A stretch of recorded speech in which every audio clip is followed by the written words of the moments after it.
یعنی ایک بچی اگر گھر سے جاتی ہے تو ماں باپ عام طور پہ فکر نہیں کرتے کہ کہاں جا رہی ہے، کس کے ساتھ جا رہی ہے. اور اگر اس کی کسی کے ساتھ دوستی ہو جاتی ہے اور وہ لڑکا پروپوز کر دے تو پھر سارے گھر کی شامت آ جاتی ہے اور مارنے مرنے پہ تل جاتے ہیں اور پھر لڑکی کو بلیم کرنے لگتے ہیں اور اس کو برا بھلا کہنے لگتے ہیں. تو پہلے غلطی کس کی کہ آپ نے اتنی کھلی اجازت دی کہ وہ جا کے جس سے چاہے باتیں کرے اور جس سے چاہے دوستی لگائے. اور جب اس نے غلط کام شروع کر ہی دیا تو پھر اب آپ خمیازہ بھگتے اور وہ جیسا بھی ہے اسے قبول کرے. لیکن حرام میں پڑنے سے تو اولاد کو بچائیں، کیونکہ اولاد جب شادی کی عمر کو پہنچ جاتی ہے اور والدین کے پاس کوئی رشتہ آتا ہے جس کے اندر کوئی خاص ایسا عیب نہیں دینی اعتبار سے اخلاقی اعتبار سے، اور وہ اس کا نکاح نہیں کرتے، تو بچے اگر غلط کام میں ملوث ہو جاتے ہیں تو ماں باپ ذمہ دار ہوں گے. اس کا یہ مطلب نہیں کہ بچوں کو کھلی چھوٹ مل گئی کہ وہ جو جی چاہیں کریں، کیونکہ ہم پہ گناہ نہیں آئے گا، ماں باپ پہ آئے گا، ان پہ بھی آئے گا اور ماں باپ پر بھی آئے گا، کیونکہ حرام تو حرام ہے. ایسی تعویلوں سے حرام کو حلال نہیں کیا جا سکتا. لیکن دیکھنا یہ چاہیے کہ ہم اپنی سوسائٹی اور کلچر کے ان طور طریقوں کو کس طرح درست کریں.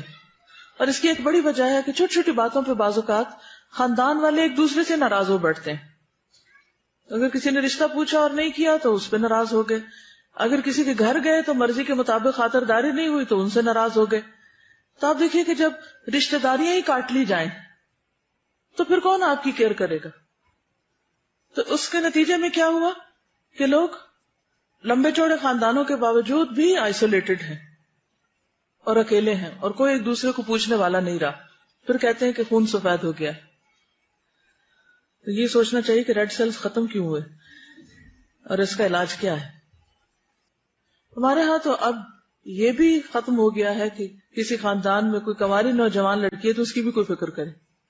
ایک وقت تک یہ بہت زیادہ، یعنی کہ فیملیز کے اندر یہ چیز بہت زیادہ تھی کہ اگر کوئی بچی جوان ہے تو سارا خاندان اس کی فکر کرتا تھا. یعنی والدین تو کرتے ہی تھے، پھپھی، خالہ اور دور پار کے بھی رشتہ دار، ہر ایک کو فکر ہوتی تھی. لیکن اب تو بعض کیسز میں یہ دیکھا گیا کہ ماں باپ کو بھی فکر نہیں رہی، جو کہ ایک بہت ہی تکلیف دہ بات ہے. کیونکہ بعض بچیاں اس بات کی شکایت بھی کرتی ہیں کہ ان کے پیرنٹس ان کے شادی کی فکر نہیں کرتے، یا کرتے بھی ہوں گے تو ان پہ ظاہر نہیں کرتے، یا پھر رشتے آتے ہیں تو قبول نہیں کرتے، کیا سوچ کر کہ یہ ان کے معیار کے مطابق نہیں. کیونکہ معیار ہم نے بہت ہی اونچے رکھ لیے، کیونکہ محبت دنیا کی بسی ہوئی دل میں.